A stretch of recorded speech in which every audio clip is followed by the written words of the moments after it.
And welcome back to Open Line. Brian Callahan in for Paddy Daly all the rest of this week, so there's your fair warning. Conway, Cains, line 2, you're on the air. Good morning, Brian. Good morning. Long time no talk. Yes, bye. In a while, buddy. I phone in, I guess, to talk about the elephant in the room in the fishery right now. Yes, sir. It's a big one. Is the e-logs. Mm-hmm. Now, we got DFO, I guess, trying to shove it down our throat. And we got the union who said that they sent in a proposal against it, which I'd love to see what's on that proposal. I think as a union member, we have the right to view that proposal to see what was put into it. But the thing really, boy, is it's $60 for each fishery you go at, okay? And they're telling us that you got 72 hours to, I guess, put it in, to submit it. But here on this coast, well, where I'm fishing at, and up here, and I guess we call it the 4-hour Area 14. Now, that runs from just up past Trout River, that's to Chimley Cove, yep. And it runs right on up to Cape Ball. Now, on the best days, there's no internet on the coast. You drive from one community to the next, there's no internet. And all along the beach, we have fishermen who lobster fish, spread all up the coast. Now, for one, how are they going to submit anything online if there's no internet on the coast where they're fishing? So do they have to go buy Starlink and hook up, which is another cost to them? And like I said, it's $60 for each fishery. So you take myself, there's years that I'm involved in 8 fisheries in one fishing season. That's $480 that I'm going to have to pay to this e-log provider. Well, Conway, it's interesting, right? Obviously, the FFAW has the same concerns.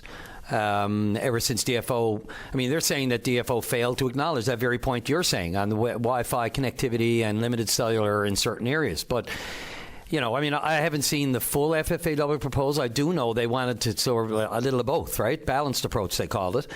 So you basically allow those who are ready to, go with their e-log, because certain people are savvy and they can find it. And if you know where there's a regular area where if you do have reliable connectivity, then you're probably going to be more inclined to be in favor of it. Everything's going electronic. So, just to be clear, just for people who aren't in fishery, e-logs are just, you got to have your fishing log of everything you've done while you're at sea, and this is just an electronic way of filing it. But as you said, if there's no reliable Wi-Fi or limited cellular, it screams common sense that, not everybody is going to be, it's not going to be so reliable as everyone through no fault of their own. So I haven't seen the FFAW's full proposal. They're welcome to give us a shout, certainly to clarify exactly what they're saying. But they're not happy with DFO's resistance, shall we say, to having that balanced approach so that people who are ready to go can do it, but others can still use the paper logs. Well, the thing is, in my experience, is once they comes in and they shove so much in, and you get 5 or 6 or 7 people that they've been handing it out here, you go try it, and you go try it. Then he comes in with the hammer, and everybody got to do it. It don't matter. And like I said, right now, a paper logbook is free. I can go do my 8 fisheries, fill out my papers, drop them off to the mail, and send it away. And if it costs me $1 or $2 for a stamp, it's not $60. Like I said, if I got to pay $20 in stamps in a year compared to $480, and that's not even saying okay, this year this is what it is. Next year, you got to put Starlink on my boat, which is going to cost me another couple $1,000.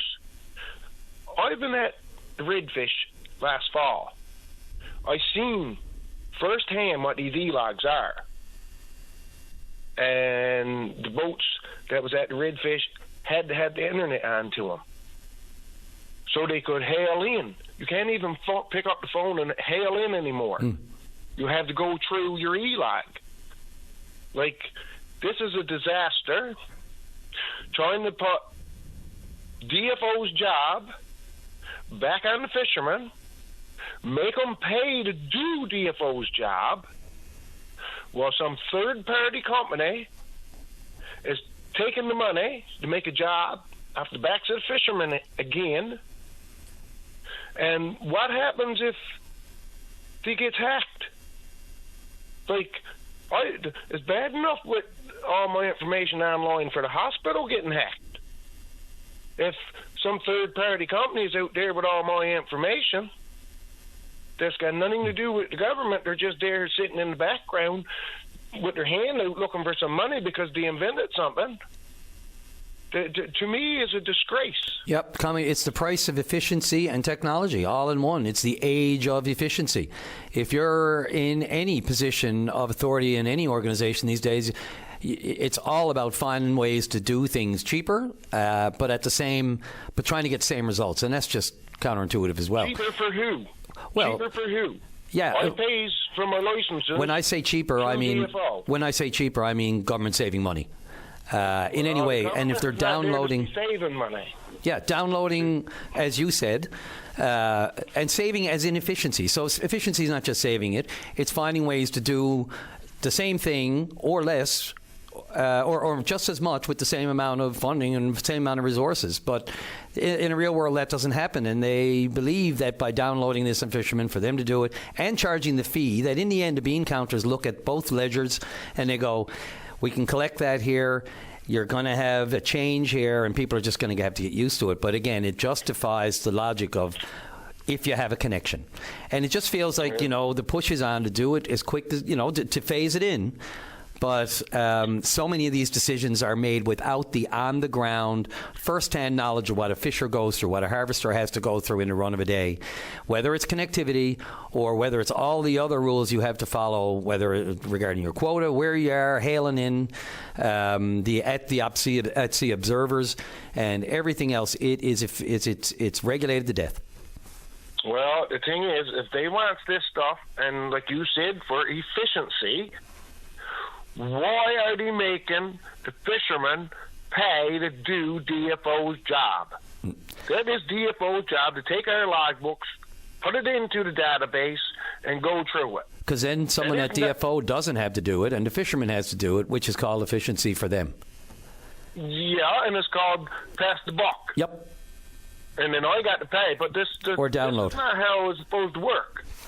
Like, we've been paying for our licenses since Canada Newfoundland has joined Canada. We've had to buy our fish license from Canada. And now we're going back to, we got to buy our fish licenses from Canada, but now we got to pay some third-party company to do DFO's job. It's crazy. And 90% of the FFAW's members do not want this. They cannot see how someone can charge us to do somebody else's job. If he wants us to do it, put it out there. And if we got to pay for one-time hookup, fine and dandy, all the other fisheries, you just go on through it. Why do we have to pay every fishery? We got to buy it again.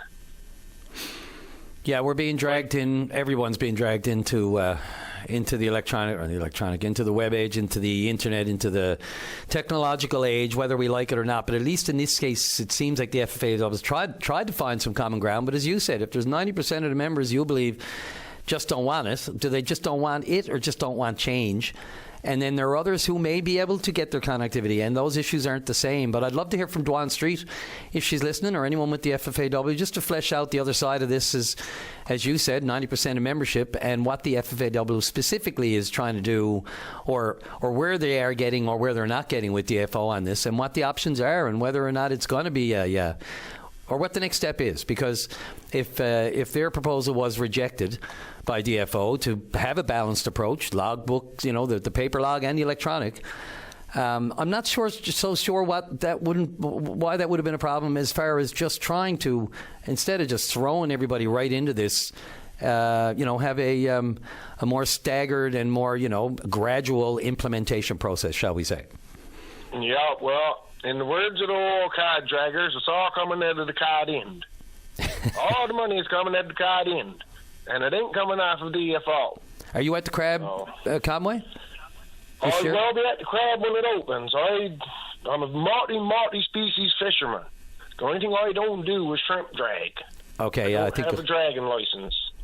I seine, I crab, a lobster, turbot, scallop drag. I does it all.